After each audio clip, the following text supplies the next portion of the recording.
আর চলো তোমাদেরকে একটা ভাতের রেসিপি দেখায়।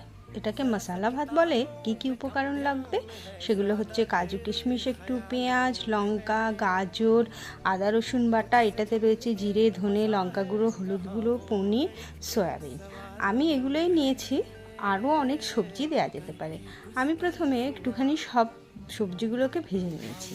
আমি সোয়াবিনটাকেও ভেজে নিই, কিন্তু আজকে আর ভাজা হয়নি। প্রথমে পেঁয়াজগুলো দিয়ে একটু ভাজা ভাজা হয়ে গেলে সোয়াবিনগুলো ভাজা হয়নি, সেই জন্য আমি আগেই সোয়াবিনগুলো দিয়ে একটু ভেজে নিয়েছি। ভেজে নেওয়ার পর এর মধ্যে আদা রসুনের পেস্টটা দিয়ে দিলাম, দিয়ে ভালো করে ভেজে ওই যে মশলা যেটা আমি গুলে রেখেছিলাম সেটা দিয়ে দিলাম একটু জলের সঙ্গে।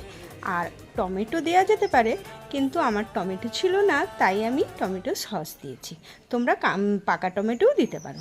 একটু বিরিয়ানি মশলা দিয়েছি, আর দিয়েছি গাজরগুলো ভেজে রাখা গাজরগুলো, আর দিয়ে দিয়েছি কাজু কিশমিশ। ভালো করে মশলা দিয়ে কষিয়ে ভাতটা দিয়ে দিয়েছি। এই যে আমার ভাতের রেসিপি। এটাকে আমি বিরিয়ানির সহজ ভাই বলি। তো